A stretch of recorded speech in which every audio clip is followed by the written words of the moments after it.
আমরা দ্রব্যমূল্যের প্রসঙ্গে একটু যাই।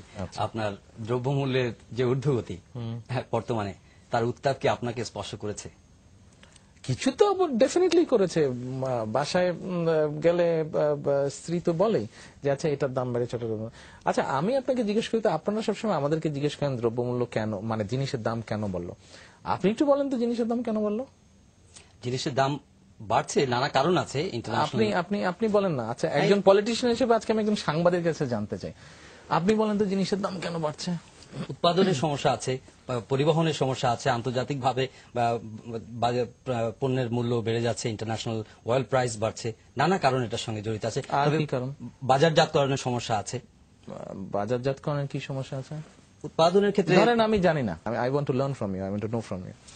আপনি আমাকে বলেন যে কেন বাড়ছে। ধরেন চালের কেজি এখন যদি আমি ধরে নিই 19-20 টাকা, এবারে চালের কেজি 18 থেকে 20 টাকা যদি ধরে নিই আমি, এটাকে কেন 10 টাকা করা সম্ভব না? সম্ভব নয় কেন? আমি আপনার কাছে জানতে চাচ্ছি। সেটা আপনার বাজার ব্যবস্থার উপরে নির্ভর করছে, কি উৎপাদনের উপর নির্ভর করছে। কিন্তু 10 টাকা না, 10 টাকা ধরেন আপনার ইন্টারভিউ আমি নিচ্ছি, 10 টাকা কেজি কেন দেওয়া সম্ভব না? দেওয়া কি সম্ভব? সম্ভব নয়, কিন্তু সেটা কেন সম্ভব নয়? সম্ভব নয়, আমি তো মনে করি সম্ভব। 10 টাকা, কারণ এটা প্রতিদিনের বাজার চিত্র পাল্টে যাচ্ছে, উৎপাদন ব্যবস্থার সঙ্গে এটা সম্পৃক্ত। উৎপাদন ব্যবস্থায় কি সমস্যা? উৎপাদনে যদি আপনি প্রপারলি যদি সার, ডিজেল, বিদ্যুৎ সেগুলো যদি আপনি প্রপারলি সরবরাহ করতে না পারেন, সেক্ষেত্রে তো উৎপাদন হ্যাম্পার হতে পারে। উৎপাদন যদি হ্যাম্পার হয়, তাহলে বাজারের দ্রব্যমূল্য তো স্বাভাবিকভাবে বাড়বে না। সার, ডিজেল, বিদ্যুৎ, এইবার তো আল্লাহর রহমতে আপনার বাম্পার ফলন হয়েছে। তো যদি সার, ডিজেল, বিদ্যুৎ এগুলা যদি সরবরাহ করা সম্ভব না হতো, বাম্পার ফলন হলো কেমন করে? ক্রপ বেশি হয়েছে, লাস্ট ক্রপ সিজনে ক্রপ কিন্তু বেশি হয়েছে। এক্সপেক্টেড যেটা গ্রোথ ছিল বা এক্সপেকটেশন যেটা ছিল আল্লাহর রহমতে তার থেকে বেশি হয়েছে।